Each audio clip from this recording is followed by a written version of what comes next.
Hi everybody, Fran Enkin here with Jump Realty with your market snapshot for the week. It is July 28th. Oh my God, the sun's in my eyes.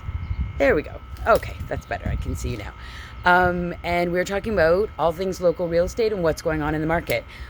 And so what is going on in the market? All the media headlines. The sky is falling, recession, inflation, market crashes, interest rates. Ah, buy me. That is what media is about. If it leads, it bleeds. And they are trying to get you to read, to click through, to see this much of what's going on and not look at the whole context of everything. The market is dynamic. It moves, it breathes. And that's a beautiful thing. We're in a normal cycle. So previously with COVID, we had everything on lockdown, and that was a forced stop. As we've spoken about before here, we've now unlocked that. We're moving forward. And as a part of that is the market's now going to move and trying to find its kind of balance, right? Which is what we want, a balanced market. So the government has come in with the Bank of Canada, interest rates, emergency brake, big leap. They're talking about front loading it, meaning they're really trying to bring the housing prices down to it's affordable, bring inflation down. This is one of the tools they use. So interest rates were really low.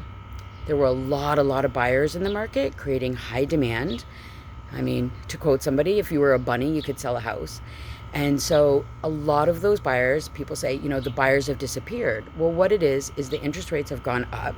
And so not everybody who thought they could afford a house can afford a house now, which means there are less buyers, but they're qualified buyers now. It's not cheap debt. If the interest rate goes up $50 on your mortgage payment and you can't afford a house, I hate to say it, but you shouldn't have been buying a house. So now we have qualified buyers. That's what the stress test is for. This is what makes housing affordable, more buyers in the market, more inventory on the market. If you see the numbers should be below from yesterday, there's a lot of inventory on the market. And this is a good thing. But why it's creating some angst is that sellers for the last 2 years have been able to just put up a house. And then all the buyers compete. And they all run around and put in cash offers and don't get home inspections. And it's craziness and franticness and they get a house. And now buyers are having to, in essence, compete again. This is normal.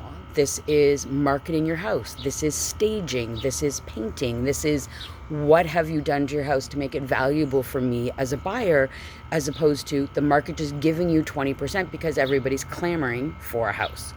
So this is not crashing. This is adjusting. It's like how water finds its point, its mark. I'll have to ask my friend. She's in kayaking. She'll know. But the point being is now that the sellers have to think a little bit more about things, their marketing, their pricing, what else is going on in the neighborhood. You have to pay more attention to this.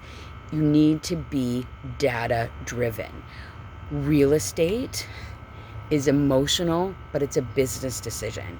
And to be a business decision, you need to look at the data, look at your comparables, look at what's going on in your neighborhood, look at what's going on locally as a whole. There is, things coming down a little bit in the entire province, but Windsor, we weren't discovered for 12 years or so, or a decade, and now we finally are, with people coming down from the 401 more.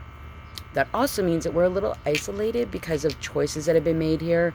The new hospital coming in, the bridge, the new prison, the third shift, all of these things kind of insulate our prices a little bit. It's still a good value to live in Windsor. And that's what a sale price is. It's the market value of your house. And that's what you're seeing is these listing prices and the sales prices coming closer together, right? So that trend of under listing is slowly going away. And this is the pain of that going away, where we get more realistic about what our listing price is and therefore what our sale price will be.